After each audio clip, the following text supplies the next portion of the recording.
ನಮ್ಮ ವಾರ್ಗಿತಿ ಸೀಮೆಣ್ಣೆ ಉಯ್ಕ ಸತ್ತಾಗಿದ್ಲು. ಸೇಮ್ ಅವಳು ಹೆಂಗೆ ಸೀಮೆಣ್ಣೆ ಉಯ್ಕ ಸತ್ತಾಗಿದ್ಲು ನಮ್ಮ ಮಗಳು ಕರ್ಗ ಹಂಗೆ ಮಲಗಿದ್ಲು. ಹಂಗೆ ಮಲಗಿದ್ಲು. ಸೇಮ್ ಅದೇ ತರಾನೇ ಕಾಣಿಸ್ತಿದ್ಲು. ನಮ್ಮ ಮಗಳು ಮುಖನೇ ಕಾಣಿಸ್ತಿರ್ಲಿಲ್ಲ ನಮ್ ಕಣ್ಣಿಗೆ. ಪತ್ಲಿ ಮನೆ ಮೂಲೆಲೇ ಇರೋಳು. ರೂಮು ಎರಡು ಬಿಟ್ಟು ಎಲ್ಲೂ ಹೋಯ್ತಿರ್ಲಿಲ್ಲ. ನಮ್ಮ ಮಗಳು ಕೂಡ ಬಂದಿ ಹಾಲು ಕುತ್ಕೋ ಹಾಲಲ್ಲಿ ಮನಿಕೋ ಅಂತಂದ್ರೆ ಬಂದಿ ಮಲಿಕತಿರ್ಲಿಲ್ಲ. ಅವಳು ರೂಮ್ ಅಲ್ಲೇ ಇರ್ತಿದ್ಲು. ನಾವ್ ಎಷ್ಟು ಬೈದ್ರುವೆ ಆಡದ್ರುವೆ ಅವಳು ರೂಮ್ ಅಲ್ಲೇ. ಒಬ್ರ ಜೊತೆ ಮಾತಾಡ್ತಿರ್ಲಿಲ್ಲ. ಊಟ ತಿಂಡಿ ಜಾಸ್ತಿ ತಿನ್ನೋದು. ಬರೀ ಕಬಾಬು, ಬಿರಿಯಾನಿ ಚಿಕನ್ ಜಾಸ್ತಿ ತಿಂತಿದ್ಲು.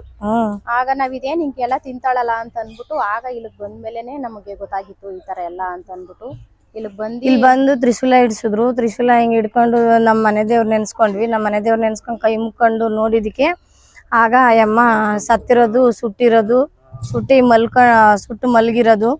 ಆಮೇಲೆ ಅವರು ಮತ್ತೆ ಯಾರೋ ಒಂದಮ್ಮ ಮಾಡ್ಸಿರೋರು ನಮ್ಮ ಮನೆ ಬಾಗ್ಲಲ್ಲಿ ಬಂದು ನಿಂಬೆಣ್ಣ ತುಳಿತಾ ಇದ್ರು. ಅವ್ರು ತುಳಿಯೋರು ಕಾಣಿಸಿದ್ರು ಕಣ್ಣಿಗೆ. ಮತ್ತೆ